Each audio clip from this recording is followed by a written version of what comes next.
excitement before bed. That came out wrong. Welcome back, everybody. It's Carter Scotland Allen here, and today we are talking about what I watched in June of 2022. Yes, I know I'm a couple days late, but let's not waste any more time and get right into it. So in the month of June, I believe I watched about 25 things. So let's get into those shows and or movies, starting with Jurassic Park. Yes, I was watching all of the Jurassic Park films leading up to the release of Jurassic World Dominion, in which I actually didn't end up going to see because I just found myself not caring. I don't know, I love the original film. I have the Jurassic Park big Lego set, but as for Jurassic Park or Jurassic World Dominion, I just don't care. As for the reviews of the film, I've heard it's not great, so I'll probably watch it when it comes to streaming, but as of now, have not seen Jurassic World Dominion. But after Jurassic Park, I watched The Northman for the first time. Yes, everybody has been raving about The Northman. I was thinking about doing a review, but I thought I would hold off on doing a review of The Northman until I could get around to watching The Witch. Yes, I have not seen The Witch, but once I watch The Witch, I would like to do a comparison of all of Robert Eggers' films. As for The Northman, though, I have to say it was very visually appealing, but it is not a story for me. Yes, I love The Lion King. It's my favorite Disney animated film, but I don't think it translated too well with The Northman. Not that it was a bad film, it just wasn't my particular thing. I do think the acting was fantastic, the cast, the score, everything was really well done. It's just not my thing. And going back to Jurassic Park, I watched The Lost World Jurassic Park. Yes, this is the second film in the Jurassic Park franchise. A lot of people really do not like this film, but I just have so much fun with it every single time that I watch it. From the cliff scene to the gymnastics velociraptor fight, I think it's goofy, but it's fun. Obviously, it doesn't even compare to the original, but when you're comparing it to Jurassic World or anything like that, I think it's a fun sequel. I think it's a fun dinosaur film, and anything with Jeff Goldblum, I'm going to have a fun time. Next up, we have Jurassic Park 3, which, yes, I know a lot of people also don't like this film, but I grew up with it. I had so much fun with it as a kid. It was probably the second Jurassic Park film I watched, I want to say. I know I watched the original first, but when this film came out, I was only a couple years old, and so, I don't know, I was terrified by everything in the film, so I just have fun with it now that I'm older. It doesn't scare me, it doesn't do anything like that. I just have fun with the film, and I do think it's fun because it does dip its toes into a little bit darker of a tone. Next up, I watched The Day the Earth Stood Still with Keanu Reeves. I have to say, I was not a huge fan of this film. I thought it was a really cool visual spectacle for the time. I believe it came out in 2008. Yes, 2008. But when you think about that, that's the same year that The Dark Knight came out. Yes, I know everybody talks about The Dark Knight when you talk about the year 2008, but still, you have to talk about it because, I don't know, there's The Day the Earth Stood Still, it's cool. I'm sure there's somebody out there who thinks this is just their absolute all-time, Keanu film or all-time favorite action film, action sci-fi, but it's just not for me, again, like The Northman. Next up, I watched Jurassic World. Upon rewatch, I found that Jurassic World is not my cup of tea. I have slowly found myself detaching from this film. I really enjoyed it in the first theater experience, but honestly, I think that's all that the Jurassic World was meant to do, is just be a fun theater experience and nothing more. And honestly, they should have just left it at that. They should have found a way to really tie up this story, not focus so much on the whole child aspect, everything. I know what they were trying to do, but if they just focused on the theme park, the destruction of the theme park, and this absolute chaos, then wrap up the story and just leave it as a one-off, I think it would have been awesome. After that, I watched Gentlemen Prefer Blondes with Marilyn Monroe. There's a fly in here. I don't know how that happened. But as for Gentlemen Prefer Blondes, this film's fine. It's obviously dated. There's dialogue and writing that's not equivalent for today's standards, and that's to be expected when you're watching a film from, the 60s? Or no, 53. So, yeah, Gentlemen Prefer Blondes. It's one of my girlfriend's favorite films because she just loves Marilyn, but I don't have any attachment for it, but I do see myself probably rewatching it in the future with her. And right after that, we watched The Wizard of Oz. Yes, the original Wizard of Oz. It's just a fun film to put on. It's a film that I can find myself just really relaxing to. I do not have to really pay attention because I know where the story's going, And out of all things, whether it be comedy like The Office or Modern Family, I know those are just two comedy examples of like TV and, you know, what people watch to relax, you know, in their downtime, or maybe it could be a cooking show. But I find myself really relaxing to The Wizard of Oz, and because of that relaxation that I had the last time viewing this film, I think I'm going to watch this film more often. Completely switching up the tone, but still managing to relax the hell out of me is Napoleon Dynamite. Yes, Napoleon Dynamite is one of my all-time favorite films, one of my all-time favorite comedies, even though it's a comedy indie. It's a comedy. What am I saying? It's an indie comedy, but it's fucking hilarious. I love Napoleon Dynamite. It is easily in my top 20 comedy films. I've got like the special edition version of it down there with the Liger felt case. It's really cool. But as for Napoleon Dynamite, I love this film. I'm sure most of you, if you're watching this, you're probably around my age, and you probably like Napoleon Dynamite. If you're not, if you're younger than me and you've never seen Napoleon Dynamite, go freaking watch it. It is a timeless classic. I don't say that often. Holy crap, Napoleon Dynamite is perfect. Next up, we watched an A24 film titled Red Rocket. If you've heard of this film, or seen the trailer, or even watched the film, you know what it's about. It's about a porn star coming back to his hometown because he's broke. That's the real basic summary of the film, and honestly, it doesn't go much more than that, other than exploring this world, this life that some people live. I find that because I'm not a porn star, I don't relate to this. It was an intriguing enough story, but the amount of sex wasn't needed. It was supposed to be meant for comedic effect, which it worked at a time or two, but after that it just felt gratuitous and just too much. It was just like, okay, there's two people fucking, move on. It was boring. I don't see myself ever rewatching this film. Next up, I watched a Guy Ritchie film with The Gentleman. Yes, I've seen clips of this all over TikTok, YouTube, where it's the short of Colin Farrell inside the deli, talking smack to these like teenagers or, younger guys. But I honestly really enjoyed this film. I have not really dipped my toe into the Guy Ritchie world. I've seen The Man from U.N.C.L.E., which I thought was fun. It was a fun enough experience, but again, I don't see myself rewatching that. But as for The Gentleman, I definitely see myself rewatching this, and I might even end up buying this film because of the fact that the cast is just phenomenal. Matthew McConaughey, Colin Farrell, you've got Charlie Hunnam from Sons of Anarchy, which I'm not a Sons of Anarchy fan, and I'm also not a huge Pacific Rim fan, but this is by far his best performance in my opinion. I really enjoyed this film. I really enjoyed The Gentleman. Let me know what you guys thought about The Gentleman down in the comments below. Next up, I watched a Jackie Chan film with The Foreigner.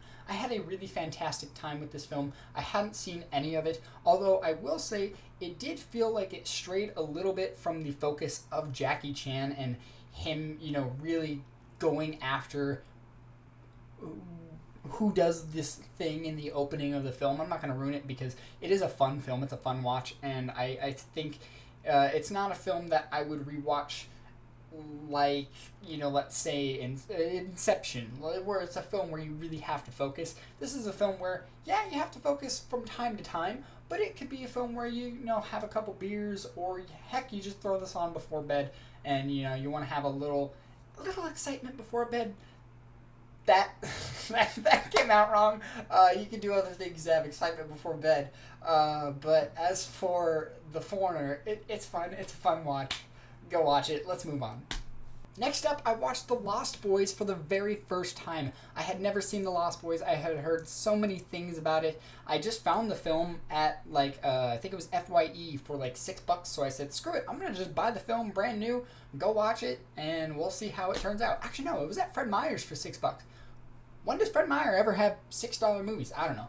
But that was awesome. So, Lost Boys. I own the film now, so that must mean that I like it. And yes, that is true. I do like the film. It's not my absolute favorite. I don't love it like Cody Leach does. It's his favorite horror film of all time, favorite vampire film of all time.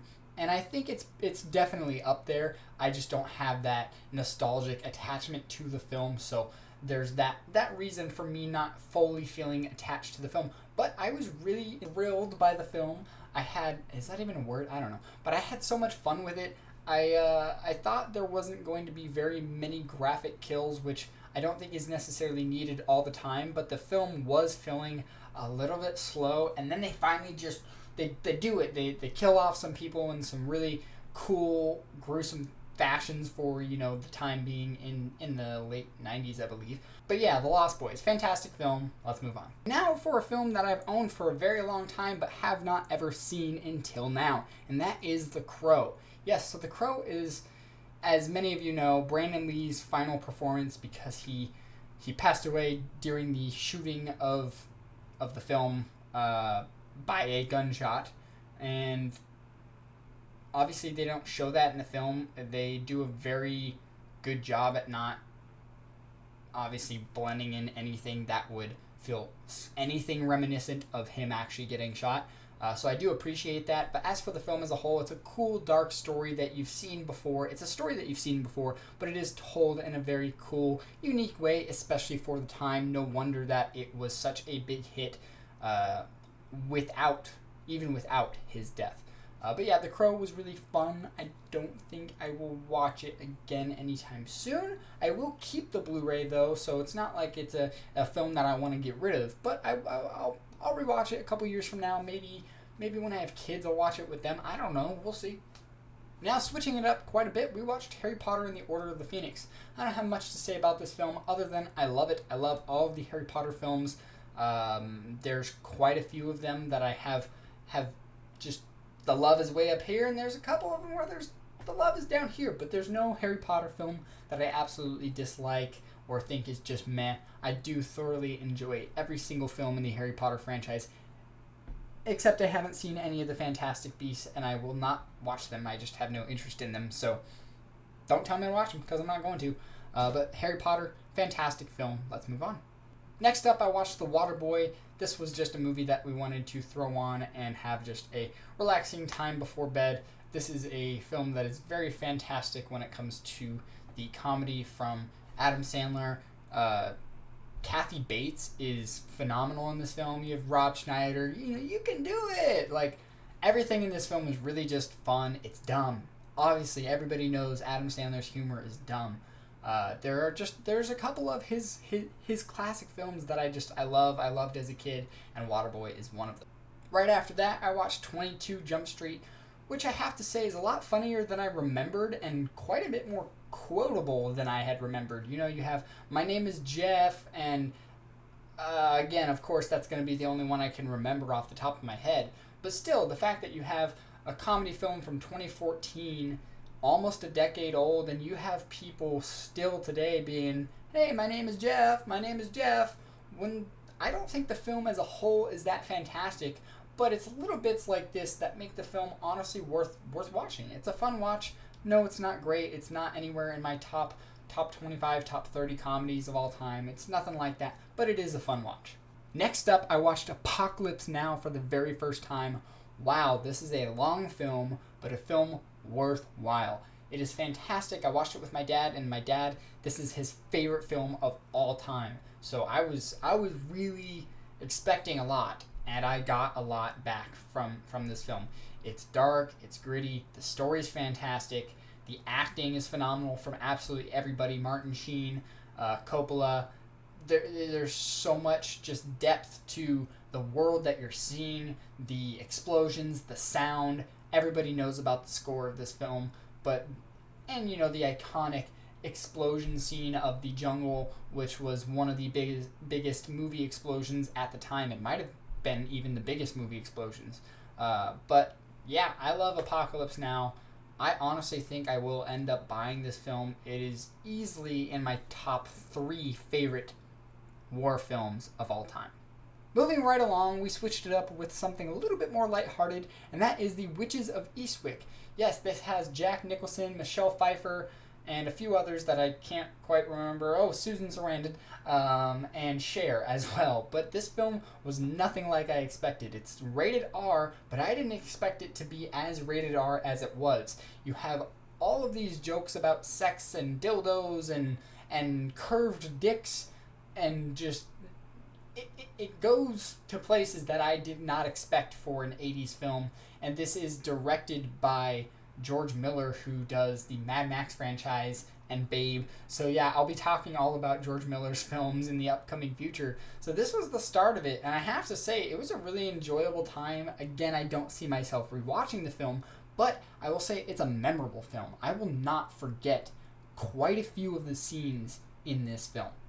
Next up, leading up to the release of Thor: Love and Thunder, I watched Taika Waititi's second feature film, and that was Boy.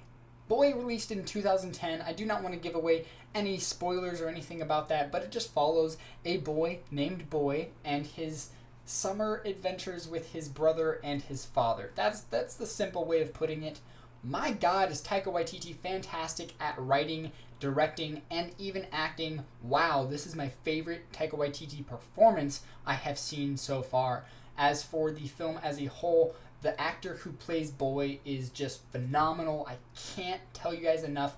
Go check out Boy. It's worth renting. If they put Boy in theaters, I would go watch it. It is a film that sticks with me. It made me cry. It made me laugh. It made me verbally angry. Like I wanted to hurt somebody in the film because they're just so stupid. Boy's awesome. Go check it out. Many of you also probably watched this, but next up I watched the Obi-Wan Kenobi series throughout this month, or whatever it was, but I finished the series. It was fine. I liked bits and pieces of each episode, but as a whole, I do not think it was a story totally worth telling. I love Ewan McGregor. I love the prequels. Seeing him back as Obi-Wan Kenobi was fantastic. There's some really cool Easter eggy, hey, here's this, hey, here's that. But I don't need that. I personally could go with a 5 to 10 year break from Star Wars, anything Star Wars. I'm getting burnt out.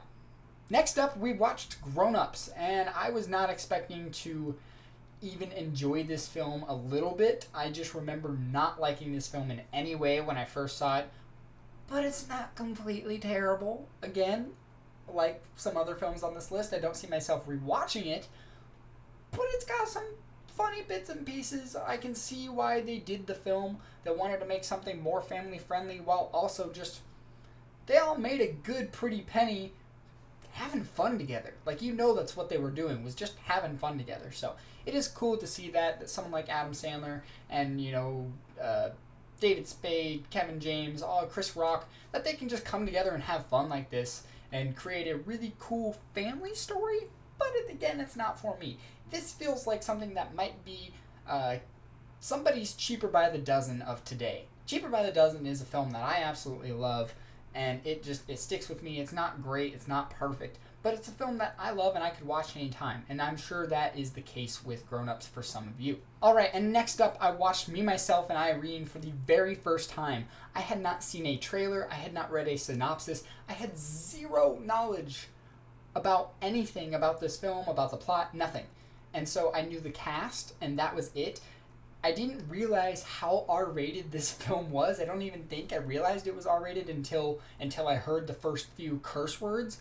And then I was just blown away by Jim Carrey's performance, Renee Zellweger, obviously the you did it to yourself. Like some of the jokes obviously wouldn't translate today in the film as a whole. I probably don't see being made today, but it's fantastic. It was a super funny watch, and it's got to be somewhere in the top 5 of my favorite Jim Carrey performances of all time. Alright, and to end off the month of June, I watched Eagle vs. Shark, which is Taika Waititi's first feature film. Yes, so Eagle vs. Shark is what some have described as Napoleon Dynamite, but with more depth. And I can absolutely say that is 100% the case. But don't go into this film expecting Napoleon Dynamite, because it is absolutely not that. The humor is a little bit more crude than you would expect from a film comparing to Napoleon Dynamite, but at the end of the day, it really does truly remain lighthearted and does a great job at making audiences feel understood and comfortable.